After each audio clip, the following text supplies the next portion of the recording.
మాజీ MLA Aruri Ramesh BRS లో join అయ్యారు. కండువ కప్పి పార్టీలోకి ఆహ్వానించారు కేటీఆర్. ఆరూరి రమేష్ పార్టీ మారిన కార్యకర్తలు మారలేదని అన్నారు ఎల్లబల్లి దయాకర్ రావు. కడియం శ్రీహరికి టికెట్ ఇవ్వడం ఇష్టం లేకనే రమేష్ పార్టీ మారారని చెప్పారు. అప్పుడు కూడా ఆయన కేటీఆర్ ని తిట్టలేదని అన్నారు ఎర్రబెల్లి. ఆరూరి రమేష్ కు బీజేపీలో గౌరవం ఉన్నా బీఆర్ఎస్ లోకి రావడం సంతోషమని చెప్పారు.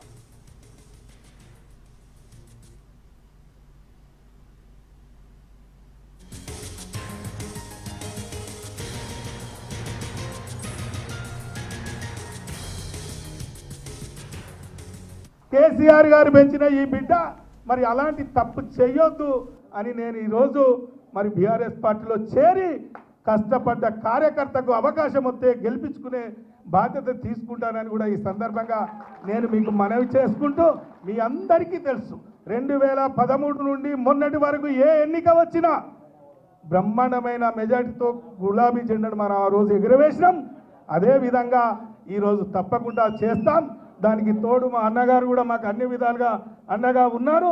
తప్పకుండా ముందుకు పోదామని కూడా ఈ సందర్భంగా నేను మనవి చేస్తూ, మరొక్కసారి నా కోసం కదిలి వచ్చిన పార్టీ శ్రేణులందరికీ, నాయకులకు, మరి వివిధ కార్యకర్తలు కూడా నేను శిరస్సు వంచి నమస్కరిస్తూ సెలవు తీసుకుంటున్నా. జై హింద్, జై తెలంగాణ, జై కేసీఆర్, జై తెలంగాణ. ఇప్పుడు ఈ సమావేశాన్ని ఉద్దేశించి మాజీ ఎమ్మెల్యే ఆరూరి రమేష్ బీఆర్ఎస్ లో జాయిన్ అయ్యారు. కండువ కప్పి పార్టీలోకి ఆహ్వానించారు కేటీఆర్. ఆరూరి రమేష్ పార్టీ మారిన కార్యకర్తలు మారలేదని అన్నారు ఎర్రబెల్లి దయాకర్ రావు.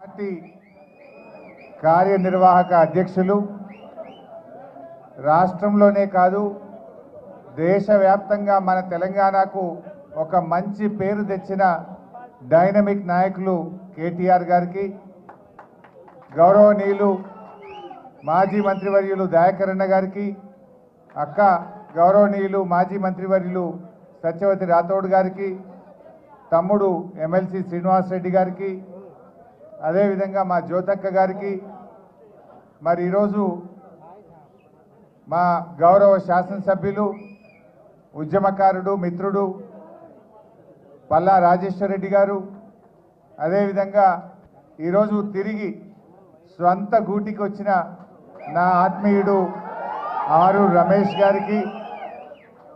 రమేష్ అనుబంధం నాది స్టేషన్ గన్పూర్ ఉప ఎన్నిక నాటిది.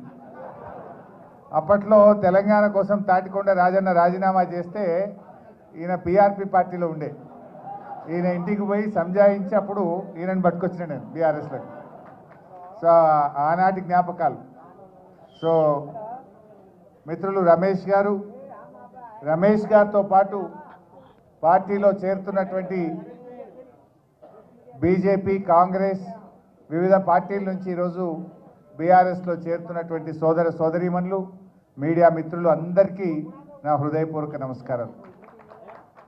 అప్పటి నుంచి చూస్తూ ఉన్నా మీ అందరిలో ఆనందం, మీ ముఖాల్లో చిరునవ్వులు, ఆ వెలుతురు చూస్తుంటే పెళ్ళయి అత్తగారింటికి పోయిన ఆడబిడ్డ చాలా రోజుల తర్వాత తల్లిగారింటికి వస్తే ఎంత ఆనందం ఉంటుందో మీ అందరిలో అంత ఆనందం కనబడతా ఉంది.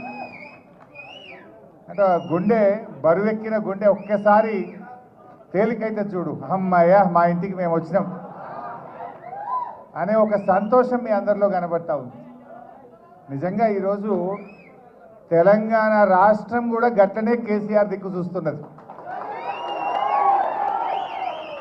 ఎందుకు 2 ఏళ్లలో తేలిపోయింది. ఏం కోల్పోయినామో ప్రజలు ఇలా అర్థం చేసుకుంటా ఉన్నారు. కేసీఆర్ అంటే ఒక నమ్మకం, కేసీఆర్ అంటే ఒక భరోసా, కేసీఆర్ అంటే ఒక భద్రత. కానీ 2 ఏళ్లలో ఆ భరోసా లేదు, ఆ భద్రత పోయింది. కేసీఆర్ ఉండగా వానకాలం పంట, యాసంగి పంట అంటే ఆటో డ్రైవర్కి చెప్తే ఇంటికాడ ఎరువు బస్తాలు వేసిపోతుండే. ఏనాడు ఎరువుల కొరత ఉండకపో. కేసీఆర్ ఉంటే ఒక నమ్మకం, కేసీఆర్ ఉంటే బరాబర్ టైం మీద రైతు బంధు పడుతుంది అని ఒక భద్రత ఉంటుండే రైతుకు. ఎందుకంటే కరోనా వచ్చినా పెద్ద నోట్ల రద్దు జరిగిన రైతు బంధు మాత్రం ఆగలే. బరాబర్ రైతు బంధు రైతు అకౌంట్లో పడ్డది. ఒక భద్రత. ఒక ఆడబిడ్డ కాన్పు కోసం సర్కార్ దవాఖానకు పోతే బిడ్డ కాన్పు చేసి కేసీఆర్ కిట్ ఇచ్చి కడుపు నిండా అన్నం పెట్టి తల్లిని బిడ్డను ఆటో కిరాయి లేకుండా ఇంటికాడ దించుతాడు మా కేసీఆర్ అనే ఒక నమ్మకం, ఒక విశ్వాసం. రైతన్న రాత్రి మోటార్ పెట్టి వస్తే పొద్దున వరకు 24 గంటలు నాణ్యమైన కరెంటు బరాబర్ వస్తుంది అని బాయికాడికి మళ్ళా పోకుండా చీకట్లో బాయికాడ పండవలసిన అవసరం లేకుండా 24 గంటల కరెంట్ ఇచ్చిన ఒక నమ్మకం కేసీఆర్ది. ఆడబిడ్డ పెళ్లి పెట్టుకుంటే నాకు ₹1,00,000 చెక్కు బరాబర్ టైం మీద వస్తుంది అనేటువంటి ఆడపిల్ల తల్లిలో ఒక ఆత్మగౌరవం, ఒక నమ్మకం ఉంటుండే. పిల్లల్ని గురుకుల పాఠశాలల్లో చదివిస్తే ఒక్కసారి ఎస్సీ ఎస్టీ బీసీ మైనార్టీ గురుకుల స్కూల్లో సీటు దొరికిందంటే 6 లక్షల మంది పిల్లల తల్లిదండ్రుల్లో నా బిడ్డ జీవితంలో వెలుతురు వస్తుందనే ఒక నమ్మకం ఆ రోజు కేసీఆర్ పాలనలో ప్రజలకు దొరికింది.